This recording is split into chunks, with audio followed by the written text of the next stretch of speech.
Quem é que veio primeiro? Foi a acne? A acne é o ovo, o Cutibactéria é a galinha, ou é o contrário? Dá pra gente criar isso aí? Porque assim, quando a gente estudava também acne anteriormente, a gente sempre aprendia o quê, né?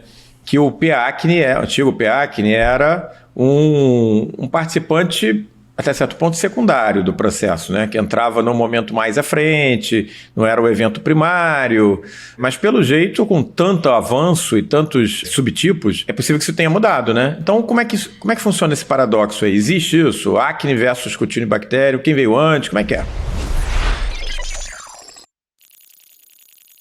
Seguinte, a gente lembra de acne, a gente lembra de uma tétrade, né? Você tem uma oclusão folicular com hipercomedogênese, e isso era sempre visto como o primeiro ponto, não é? Você me corrige se eu estiver errado. Isso associado a uma hipersecreção sebácea, de alguma forma atrairia o Propionibacterium acnes, na época que isso foi criado era o Propionibacterium acnes, e isso tudo culminaria num quadro inflamatório da unidade pilosebácea. Sei. Essa era a tétrade clássica da fisiopatogenia da acne. E que a bactéria entrava numa etapa mais pra frente, era na terceira, quarta etapa, não no início, né? Agora, a gente vai fazer o seguinte, a gente já entendeu que existem subtipos. Então a gente tem o 1A, o 1B, 1A1, 1A2. Aqui são 3. A gente tem subtipo 2, subtipo 3, e tem mais um que eu nunca lembro, que é o 1AC. Então a gente tem isso tudo como dentro do Cutibacterium, tá? Se eu disser pra você o seguinte, tudo começa com eles. Na verdade, tudo começa na adolescência.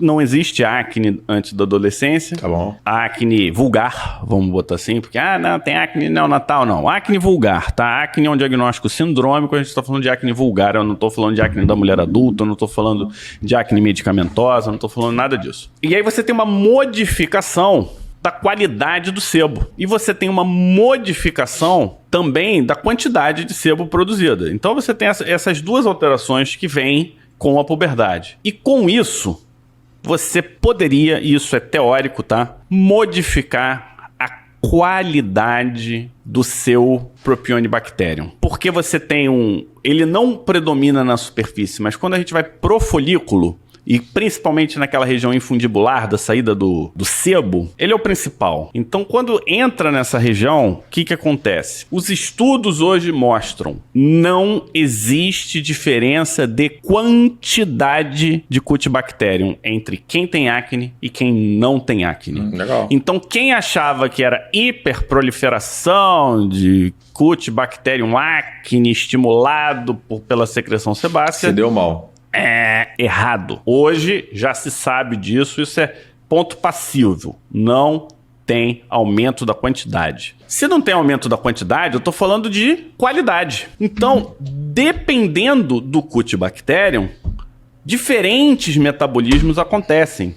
E hoje a gente sabe que as cepas 1A1, principalmente 1A, mas principalmente a 1A1, é a que predomina em pacientes com acne, mas elas não estão em maior quantidade, ou seja, você fizer assim a amostra populacional, não tem mais 1A1 em quem tem acne, em quem não tem acne. O que muda? Diversidade. Quem tem acne predomina-se 1A1 e tem menos quantidade de Cutibacterium, enquanto que quem não tem tende a ter mais subtipos de Cutibacterium acne. Então a gente está falando aqui de diferentes Cutibacteriums que em conjunto vão te proteger ou não vão ocasionar acne, né? Então esse é um ponto importante. É praticamente eu dizendo para você, diga-me com quem andas que eu te direi quem és. Então a composição do time vai fazer toda a diferença nesse processo. Então esse paradoxo aí está resolvido. O Cutibacterium veio antes da acne, dá pra gente dizer isso. Nesse caso. Sim, se a gente for super científico, a gente vai ter alguma dificuldade. Existem alguns dados extras que a gente pode usar a favor desse argumento, de que o Cutibacterium veio primeiro. As cepas que produzem biofilme, produzem mais biofilme em quem tem acne, e esse biofilme está relacionado com acne, está relacionado com 1A. Então, a produção de biofilme é um dado que fala a favor. 2. Inflamação precede a comedogênese. Então, o que vinha primeiro talvez seja o último. E como é que isso precede? Pela interleucina 1A. Então, a interleucina 1A, ela age no queratinócito. Aí, da degradação desse conteúdo de sebo, você modifica o que? A queratinização perifolicular. Então eu tenho uma mudança na queratinização perifolicular por ação dos metabólitos derivados do sebo, mais a ação da interleucina 1A. E aí você tem uma microcomedogênese antes da formação do comedão, clinicamente. Então, a tendência é que o comedão seja o último e não o primeiro. Entendi. Na verdade, a tendência é que o PACNE, o antigo PACNE que a gente colocava lá, se você fosse seguir uma via metabólica, ele estava lá na terceira etapa, quarta etapa, ele, na verdade, ele está vindo para o início, para a primeira etapa, até antes do comedão, né? Até antes do comedão e antes da inflamação. Isso é uma mudança. Mas muitos comedores nem têm inflamação, né? Essa é uma mudança, gente, de parâmetro considerável, né? O que o Fábio está dizendo é que não mudou só o nome, mudou, vamos dizer assim, o ator principal. Acho que a gente pode dizer isso, né? O ator principal é outro. O ator principal era a queratinização do folículo, era a qualidade do sebo, né? Na verdade, esses novos dados têm sugerido que o Cutibacterium, que é um ator antigo, mas devidamente repaginado, ele está vindo para o holofote, né? É isso, né, na prática. E aí, mais um dado interessante. Enquanto o comedão sem inflamação, não tem muita diferença da população também. Então, pode ser que a formação de comedão seja um fenômeno até relacionado à adolescência, ou seja, uma coisa relativamente normal. E aí, o que faz isso migrar do comedão para os processos inflamatórios? E o que faz esse processo inflamatório ser mais efêmero ou mais duradouro? Essa é uma pergunta que é importante, né?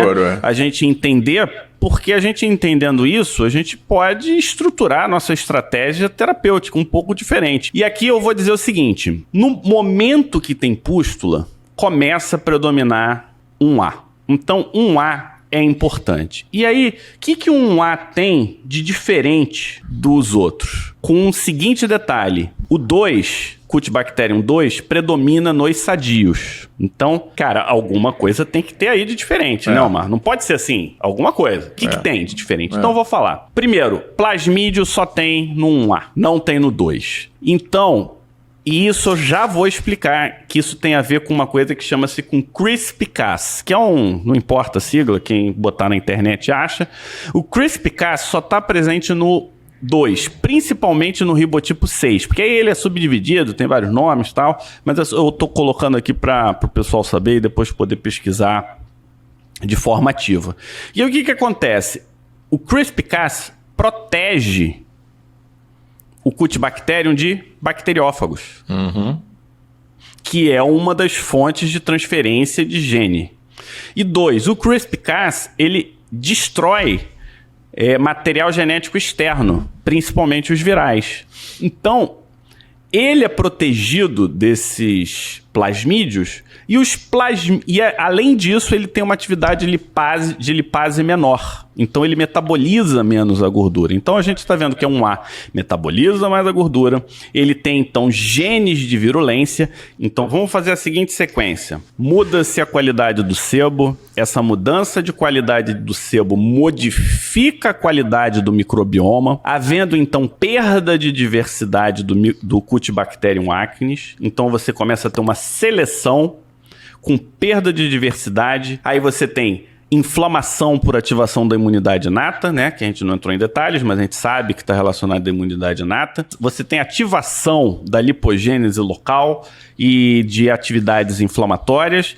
E essa lipogênese local libera substâncias que ativam a queratinização e amplifica essa inflamação. Então, só para amarrar da seguinte forma: acne é uma doença de microbioma e não uma doença inflamatória.